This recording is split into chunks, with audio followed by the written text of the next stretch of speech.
वो बारिशाल आज भारत का हिस्सा नहीं रहा है और उस समय बारिशाल की हमारी माताएं, बहनें, बच्चे मैदान में उतरी थी वंदे मातरम के स्वाभिमान के लिए। इस प्रतिबंध के विरोध में लड़ाई के मैदान में उतरी थी और तब बारिशाल की एक वीरांगना श्रीमती सरोजिनी बोस, जिन्होंने उस जमाने में वहां की भावना को देखिए और उन्होंने कहा था कि वंदे मातरम जो प्रतिबंध लगा है, जब तक ये प्रतिबंध नहीं हटता है मैं अपनी चूड़ियां जो पहनती हूं निकाल दूंगी। भारत में वो एक जमाना था, चूड़ी निकालना यानी महिला के जीवन की एक बहुत बड़ी घटना हुआ करती, लेकिन उनके लिए वंदे मातरम की वो भावना थी। उन्होंने अपनी सोने की चूड़ियां,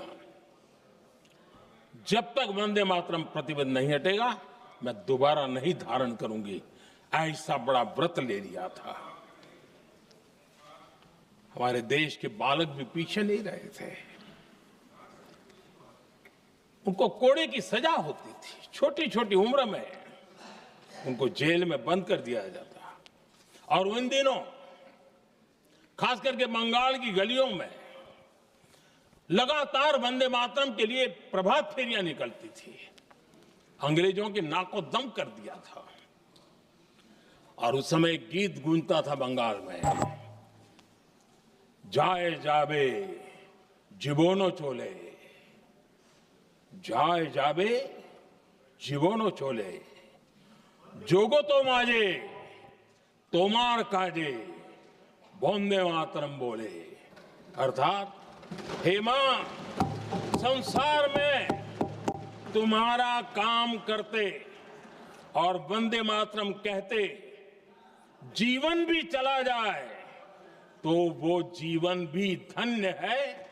ये बंगाल की गलियों में बच्चे कह रहे हैं। ये गीत उन बच्चों की हिम्मत का स्वर था और उन बच्चों की हिम्मत ने देश को हिम्मत दी थी। बंगाल की गलियों से निकली आवाज देश की आवाज बन गई थी।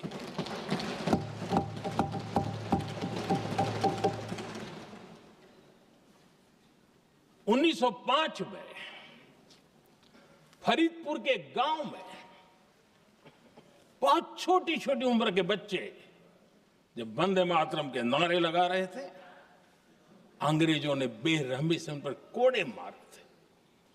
यानी एक प्रकार से जीवन और मृत्यु के बीच लड़ाई लड़ने के लिए मजबूर कर दिया था। इतना अत्याचार हुआ था। 1906 में नागपुर में नील सिटी हाई स्कूल के उन बच्चों पर भी अंग्रेजों ने ऐसे ही जुल्म किए थे। गुनाह यही था कि वो एक स्वर से वंदे मातरम बोल करके खड़े हो गए थे। उन्हें वंदे मातरम के लिए मंत्र का महात्म्य अपनी ताकत से सिद्ध करने का प्रयास किया था। हमारे जांबाज सपूत बिना किसी डर के फांसी के तख्त पर चढ़ते थे और आखिरी सांस तक वंदे मातरम, वंदे मातरम, वंदे मातरम, यही उनका भाव घोष रहता था। खुदीराम बोस, मदनलाल ढींगरा, राम प्रसाद बिस्मल, अशफाक उल्लाह खान, रोशन सिंह, राजेंद्र नाथ लाहिड़ी, रामकृष्ण विश्वास, अनगिनत जिन्होंने वंदे मातरम कहते कहते फांसी के फंदे को अपने गले पर लगाया था। लेकिन देखिए, ये अलग अलग जेलों में होता था, अलग अलग इलाकों में होता था। प्रक्रिया करने वाले चेहरे अलग थे, लोग अलग थे। जिन पर जुल्म हो रहा था उनकी भाषा भी अलग थी। लेकिन एक भारत श्रेष्ठ भारत, इन सब का मंत्र एक ही था, वंदे मातरम।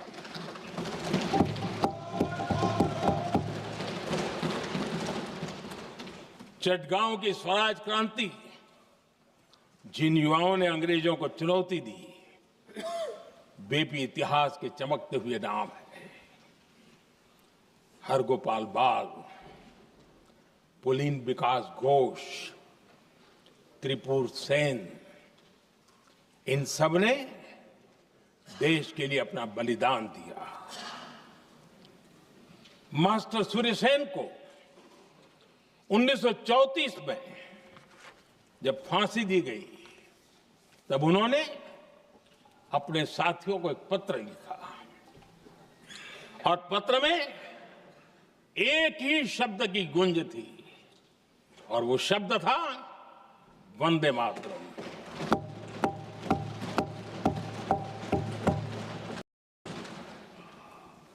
आदरणीय अध्यक्ष जी, हम देशवासियों को गर्व होना चाहिए। दुनिया के इतिहास में कहीं पर भी ऐसा कोई काव्य नहीं हो सकता, ऐसा कोई भावगीत नहीं हो सकता जो सदियों तक एक लक्ष्य के लिए कोटि कोटि जनों को प्रेरित करता हो और जीवन आहूत करने के लिए निकल पड़ते हो। दुनिया में ऐसा कोई भावगीत नहीं हो सकता जो वंदे मातरम। पूरे विश्व को पता होना चाहिए कि गुलामी के कालखंड में भी ऐसे लोग हमारे यहां पैदा होते थे जो इस प्रकार के भावगीत की रचना कर सकते थे। ये विश्व के लिए अजूबा है, हमें गर्व से कहना चाहिए, तब दुनिया भी मानना शुरू करेगी। ये हमारी स्वतंत्रता का मंत्र था, ये बलिदान का मंत्र था, ये ऊर्जा का मंत्र था, ये सात्विकता का मंत्र था, ये समर्पण का मंत्र था, ये त्याग और तपस्या का मंत्र था, संकटों को सहने का सामर्थ्य देने का ये मंत्र था, और वो मंत्र वंदे मातरम था। और इसलिए गुरुदेव रविंद्रनाथ टैगोर ने लिखा था, उन्होंने लिखा था, एकी सूत्रे बांधी आछी सोहोस्टोटी मौन, एकी कार्य सौंपी आछी सहस्त्र जीवन, वंदे मातरम। अर्थात एक सूत्र में बंधे हुए सहस्त्र मन, एक ही कार्य में अर्पित सहस्त्र जीवन, वंदे मातरम। ये रविंद्रनाथ टैगोर जी ने लिखा। आदरणीय अध्यक्ष जी, उसी कालखंड में वंदे मातरम की रिकॉर्डिंग दुनिया के अलग अलग भागों में पहुंची और लंदन में जो क्रांतिकारियों की एक प्रकार से तीर्थ भूमि बन गया था, वो लंदन का इंडिया हाउस, वीर सावरकर जी ने वहां वंदे मातरम गीत, और वहां ये गीत बार बार गूंजता था। देश के लिए जीने मरने वालों के लिए वो एक बहुत बड़ा प्रेरणा का अवसर रहता था। उसी समय बिपिन चंद्र पाल और महर्षि अरविंद घोष, उन्होंने अखबार निकाले, उस अखबार का नाम भी उन्होंने वंदे मातरम रखा। यानी डगर डगर पर अंग्रेजों की नींद हराम करने के लिए वंदे मातरम काफी हो जाता था, और इसलिए उन्होंने इस नाम रखा। अंग्रेजों ने अखबारों पर रोक लगा दी, तो मैडम भिकाजी कामा ने पेरिस में एक अखबार निकाला और उसका नाम उन्होंने वंदे मातरम रखा। आदरणीय अध्यक्ष जी, वंदे मातरम ने भारत को स्वावलंबन का रास्ता भी दिखाया। उस समय माचिस की डिबिया, मैच बॉक्स, वहां से लेकर के बड़े बड़े शिप, उस पर भी वंदे मातरम लिखने की परंपरा बनी। और बाहरी कंपनियों को चुनौती देने का एक माध्यम बन गया, स्वदेशी का एक मंत्र बन गया। आजादी का मंत्र स्वदेशी के मंत्र की तरफ विस्तार होता गया। आदरणीय अध्यक्ष जी, मैं एक और घटना का जिक्र भी करना चाहता हूं। 1907 में जब वीओ चिदम्बरम पिल्लाई उन्होंने स्वदेशी कंपनी का जहाज बना, तो उस पर भी लिखा था वंदे मातरम।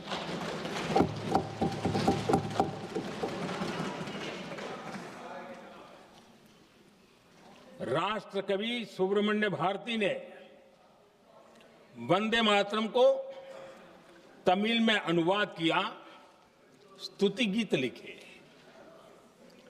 उनके कई तमिल देशभक्ति गीतों में वंदे मातरम की श्रद्धा साफ साफ नजर आती है। शायद सभी लोगों को, हो सकता है तमिलनाडु के लोगों को पता हो, लेकिन सभी लोगों को ये बात का पता ना हो कि भारत का ध्वज गीत भी सुब्रमण्यम भारती ने ही लिखा था। उस ध्वज गीत का वर्णन, जिस पर वंदे मातरम लिखा हुआ था, तमिल में इस ध्वज गीत का शीर्षक था ताइन माणी कोड़ी पारीर, तालंदु पणिंदु पुलहिंद्रु वारीर। अर्थात देश प्रेमियों, दर्शन कर लो, सविनय अभिनंदन कर लो, मेरी मां की दिव्य ध्वजा का वंदन कर लो।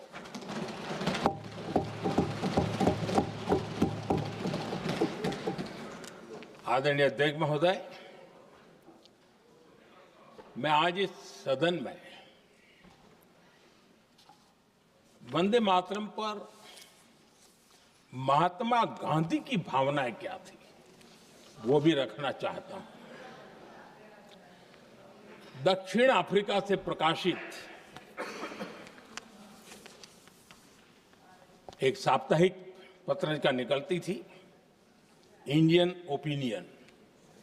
और इस इंडियन ओपिनियन में महात्मा गांधी ने 2 दिसंबर 1905 जो लिखा था, उसको मैं कोट कर रहा हूं। उन्होंने लिखा था, महात्मा गांधी ने लिखा था, गीत वंदे मातरम जिसे बंकिम चंद्र ने रचा है, पूरे बंगाल में अत्यंत लोकप्रिय हो गया है। स्वदेशी आंदोलन के दौरान बंगाल में विशाल सभाएं हुई, जहां लाखों लोग इकट्ठा हुए और बंकिम का यह गीत गाया। गांधी जी आगे लिखते हैं, ये बहुत महत्वपूर्ण है। वो लिखते हैं, ये 1905 की बात है। उन्होंने लिखा, यह गीत इतना लोकप्रिय हो गया है जैसे ये हमारा नेशनल एंथम बन गया है।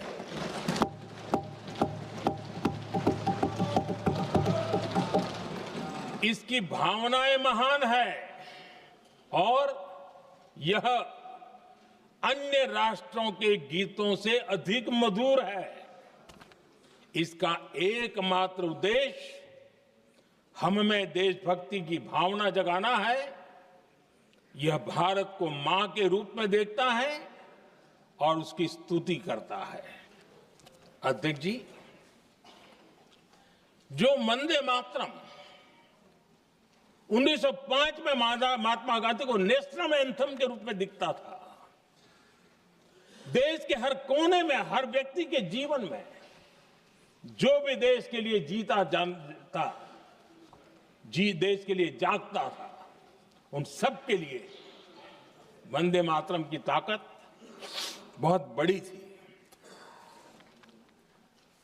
वंदे मातरम इतना महान था, जिसकी भावना इतनी महान थी, तो फिर पिछली सदी में इसके साथ इतना बड़ा अन्याय क्यों हुआ?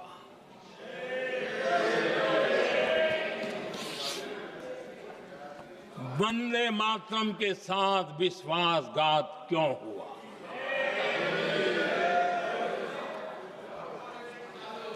ये अन्याय क्यों हुआ?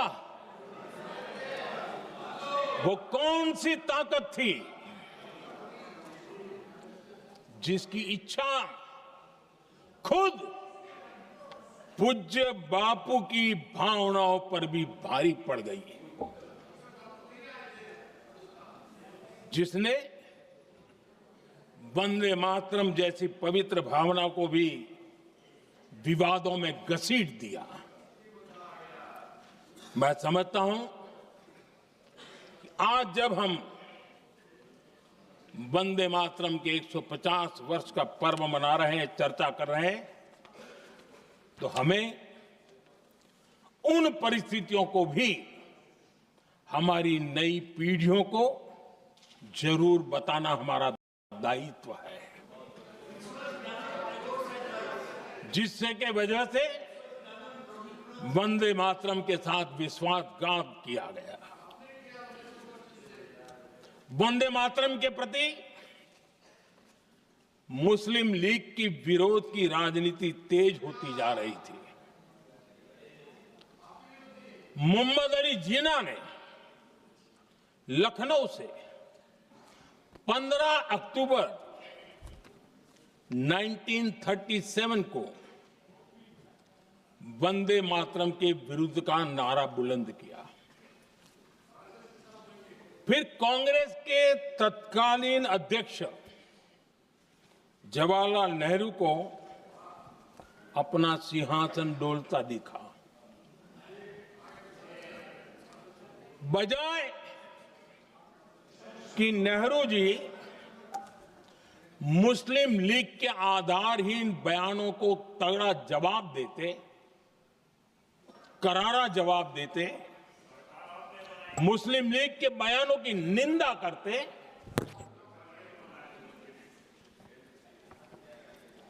और वंदे मातरम के प्रति खुद की भी और कांग्रेस पार्टी की भी निष्ठा को प्रकट करते,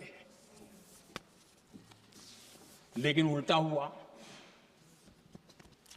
वो ऐसा क्यों कर रहे, वो तो पूछा ही नहीं, न जाना, लेकिन उन्होंने वंदे मातरम की ही पड़ताल शुरू कर दी। जिन्ना के विरोध के 5 दिन बाद ही 20 अक्टूबर को नेहरू जी ने नेताजी सुभाष बाबू को चिट्ठी लिखी। उस चिट्ठी में जिन्ना की भावना से नेहरू जी अपनी सहमति जताते हुए कि वंदे मातरम की, ये जो उन्होंने सुभाष बाबू को लिखा है, वंदे मातरम की आनंद मठ वाली पृष्ठभूमि मुसलमानों को इरिटेट कर सकती है। मैं नेहरू जी का कोट पढ़ता हूं। नेहरू जी कहते हैं, मैंने वंदे मातरम गीत का बैकग्राउंड पढ़ा है। नेहरू जी फिर लिखते हैं, मुझे लगता है कि ये जो बैकग्राउंड है इससे मुस्लिम भड़केंगे। साथियों, इसके बाद कांग्रेस की तरफ से बयान आया कि 26 अक्टूबर से कांग्रेस कार्य समिति की एक बैठक कोलकाता में होगी, जिसमें वंदे मातरम के उपयोग की समीक्षा की जाएगी। बंकिम बाबू का बंगाल, बंकिम बाबू का कोलकाता, और उसको चुना गया और वहां पर समीक्षा करना तय किया। पूरा देश हतप्रभ था, पूरा देश हैरान था। पूरे देश में देशभक्तों ने इस प्रस्ताव के विरोध में देश के कोने कोने में प्रभात फेरियां निकाली, वंदे मातरम गीत गाया। लेकिन देश का दुर्भाग्य कि 26 अक्टूबर को कांग्रेस ने वंदे मातरम पर समझौता कर लिया।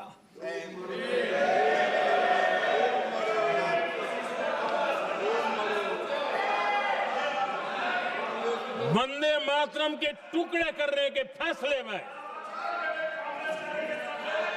वंदे मातरम के टुकड़े कर दिए। उस फैसले के पीछे नकाब ये पहना गया, चोला ये पहना गया कि ये तो सामाजिक सद्भाव का काम है। लेकिन इतिहास इस बात का गवाह है कि कांग्रेस ने मुस्लिम लीग के सामने घुटने टेक दिए और मुस्लिम लीग के दबाव में किया। और कांग्रेस का ये तुष्टीकरण की राजनीति को साधने का एक तरीका था। आदरणीय अध्यक्ष जी, तुष्टीकरण की राजनीति के दबाव में कांग्रेस वंदे मातरम के बंटवारे के लिए झुकी। इसलिए कांग्रेस को एक दिन भारत के बंटवारे के लिए झुकना पड़ा।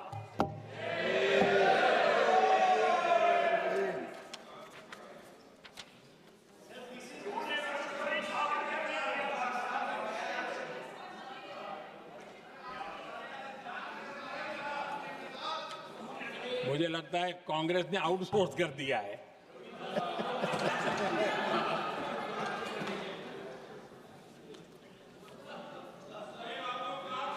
दुर्भाग्य से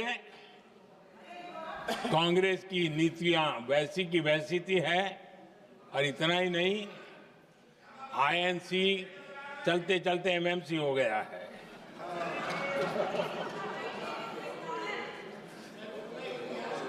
आज भी कांग्रेस और उसके साथी और जिन जिन के नाम साथ कांग्रेस जुड़ा हुआ है, सब वंदे मातरम पर विवाद खड़ा करने की कोशिश करते हैं।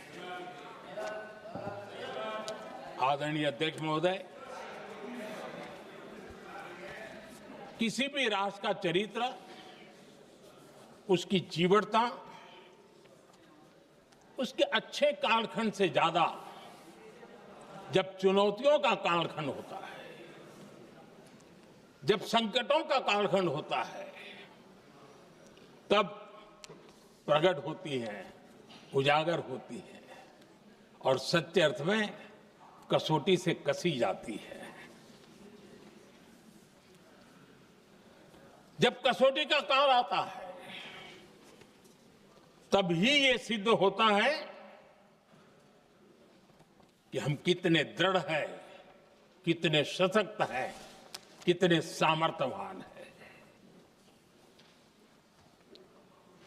1947 में देश आजाद होने के बाद देश की चुनौतियां बदली, देश की प्राथमिकताएं बदली,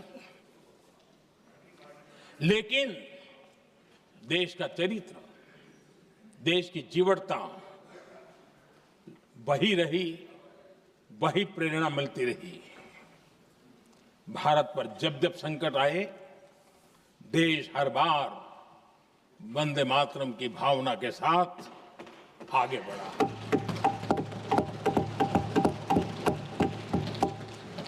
बीच का कालखंड कैसा गया जाने दो, लेकिन आज भी 15 अगस्त 26 जनवरी की जब बात आती है, हर घर तिरंगा की बात आती है, चारों तरफ वो भाव दिखता है, तिरंगे झंडे फहरते। एक जमाना था जब देश पर खाद्य का संकट आया, वही वंदे मातरम का भाव था। मेरे देश के किसानों ने अंदर के भंडार भर दिए, और इसके पीछे भाव वही है, वंदे मातरम।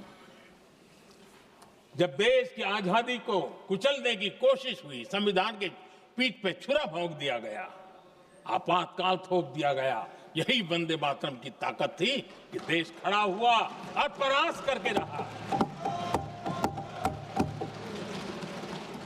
देश पर जब भी युद्ध थोपे गए, देश को जब भी संघर्ष की नौबत आई, यही वंदे मातरम का भाव था। देश का जवान सीमाओं पर अड़ गया और मां भारती का झंडा फहराता रहा, विजय से प्राप्त कर।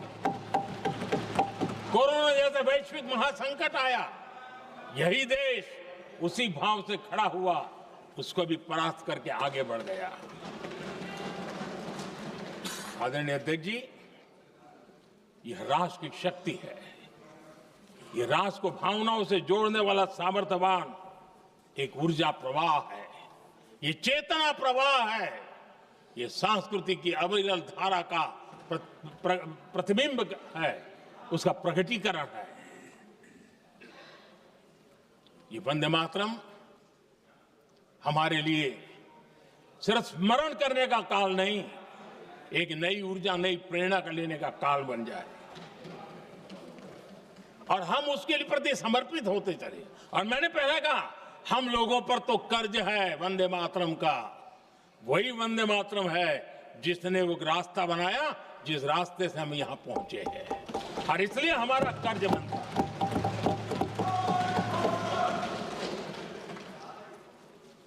भारत हर चुनौतियों को पार करने में सामर्थ्य है।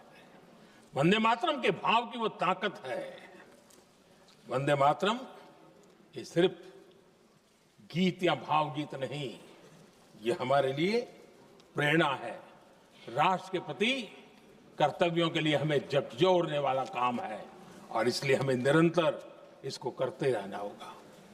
हम आत्मनिर्भर भारत का सपना लेकर के चल रहे हैं, इसको पूरा कर रहा है। वंदे मातरम हमारी प्रेरणा है। हम स्वदेशी आंदोलन को ताकत देना चाहते हैं। समय बदला होगा, रूप बदले होंगे, लेकिन पूज्य गांधी ने जो भाव व्यक्त किया था, उस भाव की ताकत आज भी मौजूद है, और वंदे मातरम हमें जोड़ता है। देश के महापुरुषों का सपना था स्वतंत्र भारत का। देश की आज की पीढ़ी का सपना है समृद्ध भारत का। आजाद भारत का सपने को सिंचा था वंदे भारत की भावना है, वंदे मातरम की भावना ने। समृद्ध भारत के सपने को सिंचेगा वंदे मातरम की भावना। उसी भावना को लेकर के हमें आगे चलना है, और हमें आत्मनिर्भर भारत बनाना। 2047 में देश विकसित भारत बन के रहे। अगर आजादी के 50 साल पहले कोई आजाद भारत का सपना देख सकता था, तो 25 साल पहले हम भी तो समृद्ध भारत का सपना देख सकते हैं, विकसित भारत का सपना देख सकते हैं, और इस सपने के लिए अपने आप को खपा भी सकते हैं। इसी मंत्र, इसी संकल्प के साथ वंदे मातरम हमें प्रेरणा देता रहे। वंदे मातरम का हम रण स्वीकार करें, वंदे मातरम की भावना को लेकर के चले, देशवासियों को साथ लेकर के चले, हम सब मिलकर के चले, इस सपने को पूरा करें। इसी एक भाव के साथ ये चर्चा का आज आरंभ हो रहा है। मुझे पूरा विश्वास है कि दोनों सदनों में देश के अंदर वो भाव भरने वाला कारण बनेगा, देश को प्रेरित करने वाला कारण बनेगा, देश की नई पीढ़ी को ऊर्जा देने का कारण बनेगा। इन्हीं शब्दों के साथ आपने मुझे अवसर दिया, मैं आपका बहुत बहुत आभार व्यक्त करता हूं। बहुत बहुत धन्यवाद। वंदे मातरम, वंदे मातरम, वंदे मातरम।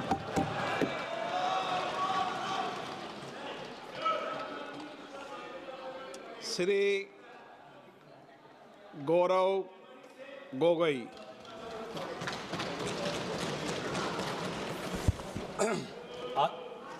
आदरणीय अध्यक्ष महोदय,